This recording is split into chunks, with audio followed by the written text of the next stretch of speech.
오늘 우리에게 주시는 거룩한 하나님의 말씀은 우리 신약 성경입니다. 신약 성경 요한 1서 4장 9절부터 12절까지의 말씀. 요한 1서 4장 9절부터 12절까지의 말씀은 신약 391면에 있습니다. 네, 이 말씀을 우리 한 절씩 교독하고 12절 말씀은 함께 받들어 읽겠습니다. 하나님의 사랑이 우리에게 이렇게 나타난 바 되었으니 하나님은 자기의 독생자를 세상에 보내심은 그로 말미암아 우리를 살리려 하심이라.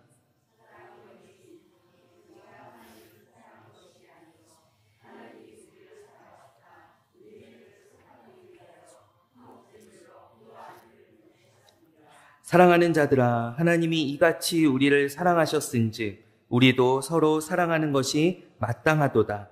어느 때나 하나님을 본 사람이 없으되 만일 우리가 서로 사랑하면 하나님이 우리 안에 거하시고 그의 사랑이 우리 안에 온전히 이루어지느니라. 아멘.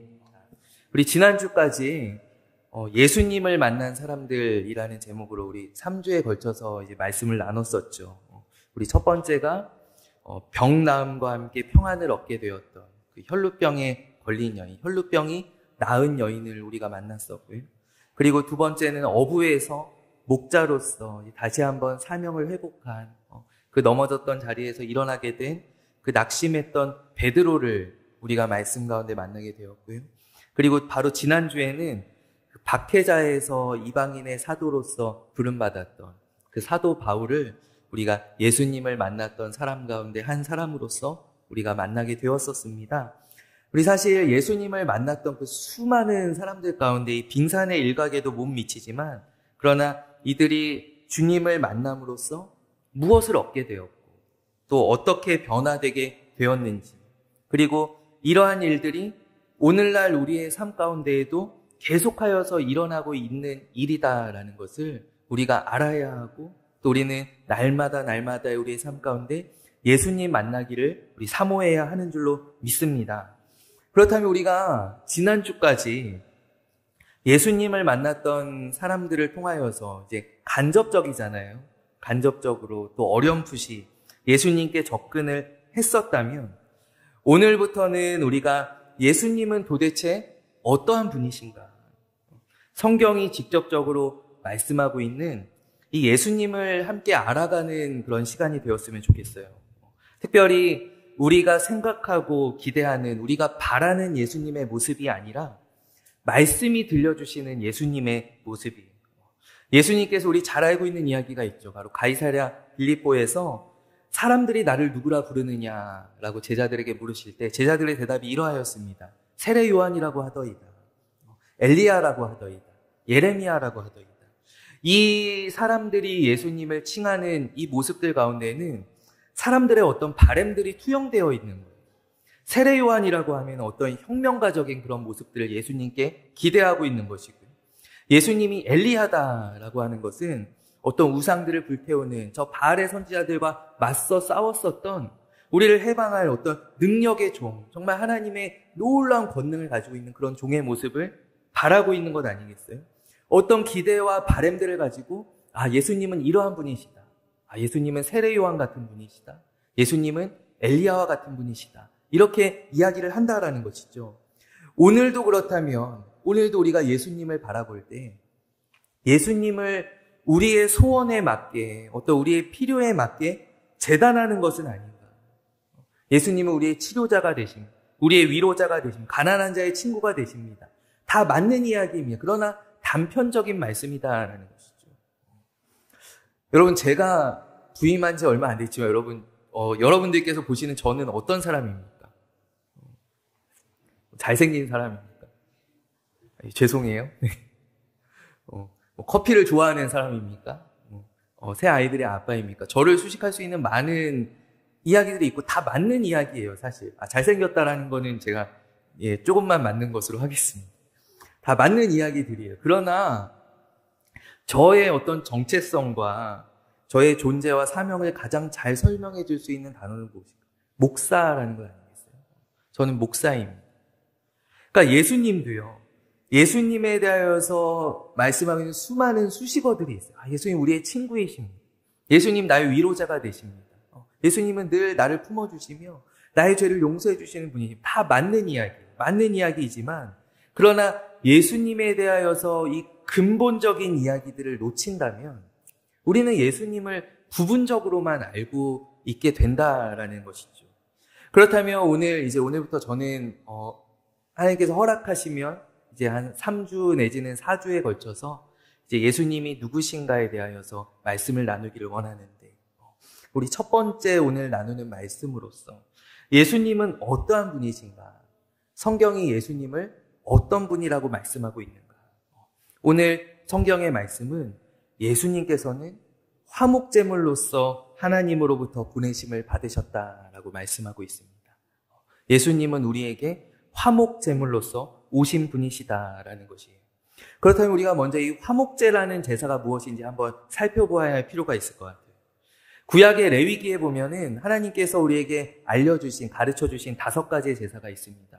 먼저 번제는 가장 기본적인 제사이고 우리가 날마다 하나님께 올려드리는 제사입니다. 정기적인 제사입니다. 그리고 소제는 우리 감사의 제사예요. 그래서 내가 감사의 제목들이 생각날 때 하나님 앞에 감사한 마음으로 와서 올려드리는 것이 바로 소제의 제사입니다. 그리고 속죄제와 이 속건제라는 제사가 있는데 이 2가지 제사는 전부 다 죄에 대해서 다루고 있는 죄를 다루는 제사입니다. 이 2개의 이제 차이점 재원이 자세히는 설명할 수 없지만 속건제는 내가 저지른 죄 가운데 배상해야 될 책임이 있을 때 내가 제물에 얹어서 배상해야 되는 제사가 바로 속건제이고요. 삭개오가 우리가 잘 알고 있는 삭개오가 예수님께 그가 회심하면서 이야기할 때 그가 서원하기를 예수님 내가 누군가의 재물을 속여서 빼앗은 일이 있으면 내가 4분의 1을 더해서 갚겠습니다. 라고. 이 더해서 갚는 것이 바로 이 속건제의 재물을 나타내고 있는 거예요. 이것이 바로 속건제의 제사라는 것이죠. 그리고 마지막으로 화목제가 있어요. 이 화목제는 어떠한 제사냐면 화목제는 하나님과의 친밀함을 원할 때 내가 올려드리는 제사가 바로 이 화목제의 제사다라는 거예요. 근데 다른 제사들은요, 그러니까 화목제를 제외한 다른 제사들은 하나님께서 우리에게 명령하신 그 드려야 하는 때가 비교적 명확합니다. 날마다 드려야 되는 제사이고요. 또 내가 죄를 지었을 때 드려야 하는 제사이고요.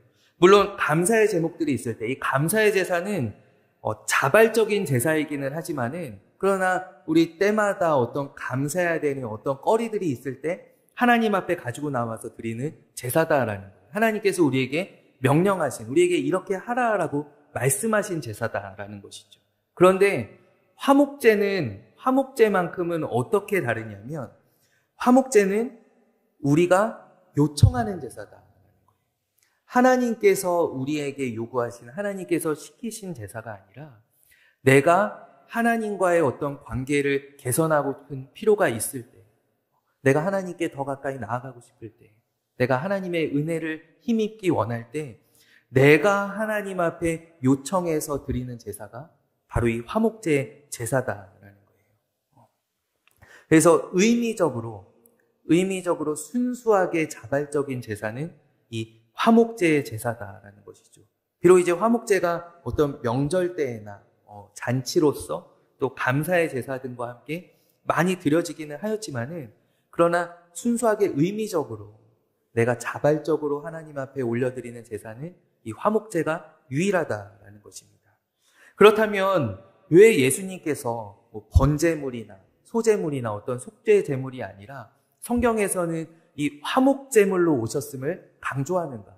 물론 예수님께서는 모든 제사들을 폐하시고 완전하게 하셨기 때문에 예수님은 번제로도 드려지셨고 속죄제물로도 드려지셨고 예수님은 하나님 앞에 우리의 감사의 제물로도 드려지셨습니다. 그러나 성경에서는 그 다른 제사들보다 특별히 화목제물로 드려지신 예수님을 강조하고 있어요. 왜 그러한가? 예수님께서 화목제물로 우리에게 오셨다라는 것이 어떠한 의미를 가지고 있는가? 첫째로 이 예수님께서 화목제물이 되신 이 화목제는요, 우리의 요청이 아니라 하나님의 요청으로 이루어진 제사다라는 거예요. 우리가 드리는 화목제, 우리가 하나님과 교제하기를 원할 때, 하나님과 친교하기를 원할 때 우리 나아가는 이 화목제 제사는 다 어떤 우리의 결핍과 우리의 요청 가운데 이루어지는 제사입니다. 그런데 예수님께서 오셨던, 예수님께서 드려지셨던 이 화목제 제사는 그것과는 다르다라는 거예요. 이것은 우리가 요청한 제사가 아니라 하나님께서 우리를 위하여 하나님께서 친히 요청하신 제사다라는 것이에요. 그러니까 이번에는 화목을 원하시는 분이 하나님이시다라는 것이죠. 내가 화목을 원하는 것이 아니라 하나님께서 우리와의 화목을 원하셔서 하나님께서 예수님을 보내어 주셨다라는 것이에요. 우리는 흔히 이 화목제물이라고 할 때 이 제물이라고 하는 단어가 주는 충격이 있습니다. 그 어떤 시각적인 또 우리에게 다가오는 그런 충격이 있죠. 그래서 마치 이 단어에서 우리는 어떤 것들을 떠올리냐면 자녀를 인신 제물로 바치는 어떤 잔인하고 그런 비정한 하나님의 모습을 우리가 떠올리게 될 때가 있다라는 거예요. 근데 예수 그리스도를 이 땅에 보내심이 우리를 향하신 하나님의 어떤 비정하고 잔인한 모습이 아니라 우리를 향하신 하나님의 평화의 선포다라는 것이 내가 너희와 화목하고 싶다.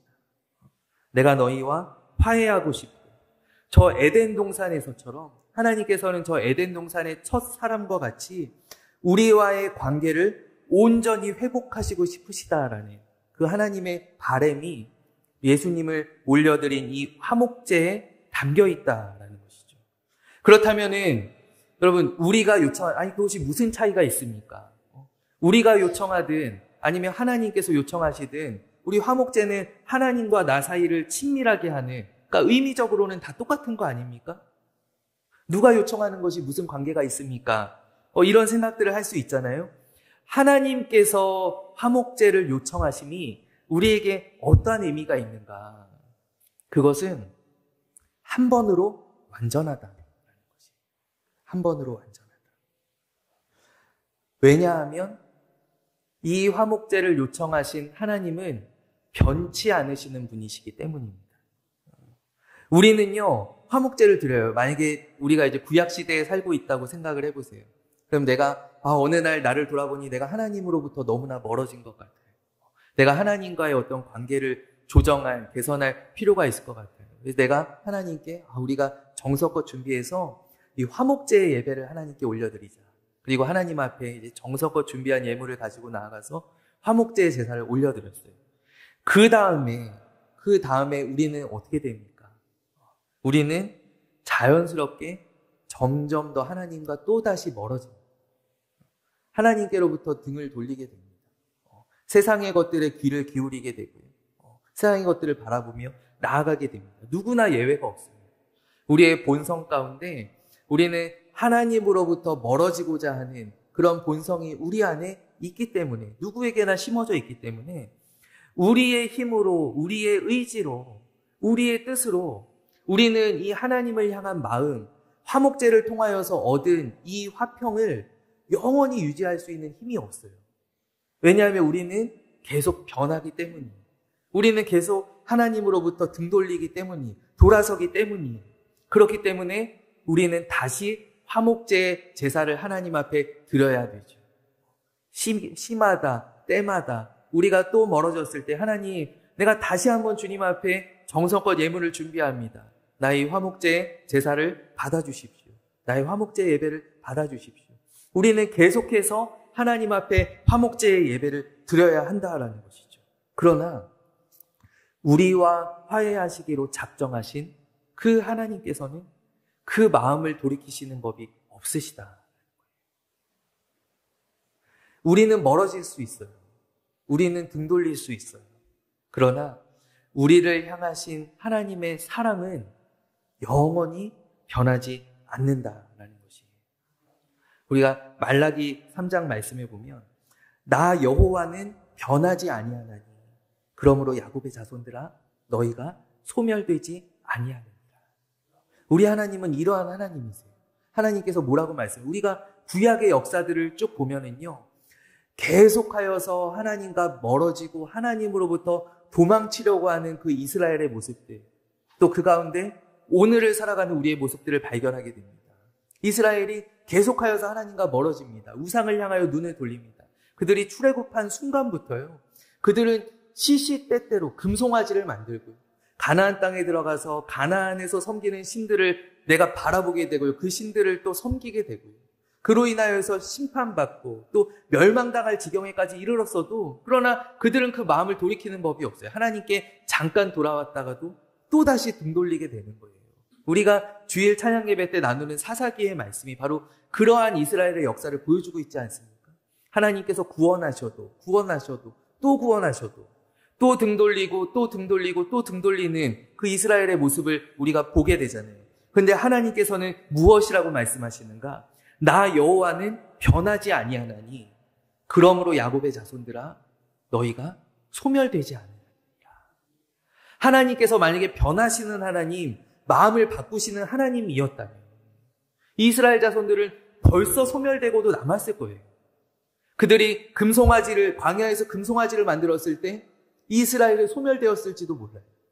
사사기의 과정을 거치면서 이스라엘이라는 민족이 완전히 없어졌을지도 몰라요. 그러나 하나님께서는 변하지 않으시는 분이시기 때문에, 하나님께서는 우리에게 약속하신 그 약속에 신실하신 분이시기 때문에 이 이스라엘이 소멸되지 않고 이스라엘이 여전히 하나님의 손 가운데 있다라는 것이에요. 그렇기 때문에 오늘 하나님께서 우리에게 화목제를 요청하셨다라는 것, 예수님을 화목제물로 보내어 주셨다라는 것은 이제 너희와 나의 이 화평이, 이 평화가, 내 아들로부터 이루어진 이 평화가 이제는 깨지지 아니할 것이다 라고 하는 하나님의 참된 약속이신 줄로 믿습니다. 그렇기 때문에 이 화목제물로 올려지신 이 예수님께서 주시는 평화가 완전한 것입니다. 이 평화가 영원한 것입니다. 여러분, 우리가 성탄절을 이제 맞이하면서 오늘 대림절 첫 번째 주인데요. 저희가 조촐하지만 어제 우리 교회 청소를 이렇게 저희 열심히 했거든요. 이렇게 보시면 성탄 장식들이 벌써 많이 되어 있죠. 성탄 장식도 하고 우리가 또 많은 이렇게 화분들도 이렇게 정리하고 교회를 많이 청소하였습니다. 제가 어제 이제 다 정리되고 다 이제 돌아가신 다음에 제가 생각을 해보니까 제가 주중에 저희 대림절을 준비하면서 이제 양초를 준비를 해놨는데 이거를 못한 거예요. 그래서 제가 어제 굉장히 조촐하게 옆에 이렇게 초를 4개를 이렇게 놓게 되었어요. 이 주중에 좀 성도님들께서 꾸며주시기를 바랍니다. 좀 예쁘게 좀 꾸며주시면 좋겠습니다. 근데 이 대림절의 초가 무엇이냐면요. 초가 4개가 있어요. 이것은 대림절 첫 번째 주, 두 번째 주, 세 번째 주, 네 번째 주를 이야기하고 있어요. 그래서 오늘 첫 번째 주이기 때문에 첫 번째 초를 밝혔고 다음 주에는 이제 촛불을 2개를 밝히게 됩니다. 그리고 3개를 밝히고 마지막 성탄절을 앞둔 주일에 이 4개의 초를 이제 모두 밝히게 됩니다. 그런데 이 대림절이 무엇이냐? 그것은 다시 오실 예수님을 기다리는 절기이거든요. 우리에게 다시 오시겠다 약속하신 그 예수님을 기다리는 절기가 대림절입니다. 그렇다면 우리는 이 대림절을 맞이할 때, 이 대림절을 지나갈 때 예수님의 오심의 의미를 우리가 깊이 생각해 봐야 할 것이에요. 우리가 특별히 사순절을 지나면서는 우리가 예수님의 십자가를 깊이 묵상하잖아요. 사순절 때도 우리가 고난주간에 이렇게 성찬식을 가지게 되는데 오늘 대림절을 시작하면서 오늘 성찬식을 또한 가지게 되었어요. 오늘 우리가 참여하였던 이 성만찬이 많은 이제 신학자들이 이야기할 때 이 성만찬이 구약의 화목제의 의미를 계승하는 의식이다라고 많이 이야기합니다. 왜냐하면 우리는 이 성만찬을 통하여서 예수 그리스도와 연합하고 그 예수님의 십자가와 또 예수님의 사랑을 우리가 기억하고 또 이 가운데 슬픔과 아픔만 있는 것은 아니에요. 이 가운데 주님께서 우리에게 베풀어 주신 그 구원을 기뻐하고 또 그렇기 때문에 이 성찬식은 굉장히 엄숙하지만 그러나 또한 기쁨이 있는 의식이다. 성찬식을 통하여서 우리는 예수님의 식탁에 참여하게 되고 예수님께서 말씀하신 바 그 교회의 머리 대신 주님 안에서 교회의 각 지체로서 주님과 연합하는 그 기쁨을 누리게 된다라는 것이에요. 근데 이것이 바로 오늘 이 화목제의 의미를 가지고 있다라는 것이죠. 오늘 우리가 말씀 가운데 우리에게 화목제로 오신 그 화목 제물로서 오신 예수 그리스도, 그 화목 제물로서 예수 그리스도를 우리에게 보내어 주신 그 하나님의 사랑, 그 하나님의 작정하신 것. 내가 이제는 다시는 너희를 놓지 아니하겠다. 내가 너희와 이루니 평화를 내가 끝까지 지키겠다. 영원토록 이 평화를 내가 유지하겠다라고 우리에게 언약하시는 그 하나님의 사랑이 우리 안에 이 시간 흘러 넘치기를 간절히 원합니다. 제가 어제 그 화목제에 대한 말씀을 많이 준비를 했는데요. 제가 처음인데 다음 주에 이어서 하도록 하겠습니다. 다음 주에 다시 한번 저희 화목제에 대한 말씀을 함께, 제가 어제 말씀을 준비하면서 어제 새벽 4시까지 준비했는데요. 정말 은혜를 많이 받았어요. 그래서 뒤에 지금 4장이 더 있는데 제가 성찬식을 생각을 못해서 오늘 우리가 성찬의 기쁨을 가지고, 제가 설교를 길게 함으로써 성찬의 기쁨을 깨트리지 않겠습니다. 우리 성찬의 기쁨을 가지고 돌아가시는 여러분 되시기를 간절히 바라고, 오늘 우리에게 화목제물로 오신 하나님의 영원하신 언약, 하나님께서 우리에게 주신 그 영원한 평화를 우리가 기억하며 우리가 세상 가운데 감사함을 가지고 나아가는 그런 저와 여러분들이 되시기를 간절히 원합니다. 우리 이 시간 함께 기도하겠습니다. 하나님, 우리와 화평하기를 원하셔서 독생자 예수 그리스도를 우리에게 화목제물로 보내어 주신 그 은혜를 참으로 우리가 이 시간 다시 한번 깨닫고 깊이 감사를 드립니다. 하나님, 오늘 우리의 삶이, 또 하나님 오늘은 예수님의 나심과 또 예수님의 다시 오심을 우리가 기다리는 이 대림절 첫 번째 주일입니다. 우리가 예수님을 기다리며 기대하며 우리 바라보며 나아갈 때 화목제물로 오신 그 예수님의 탄생과 그 의미가 아버지 우리의 영혼 가운데 생명으로 흘러 넘쳐나게 하여 주시옵소서. 함께 하신 주님 감사드립니다. 이 모든 말씀을 살아계신 예수 그리스도의 이름으로 기도하옵나이다. 아멘.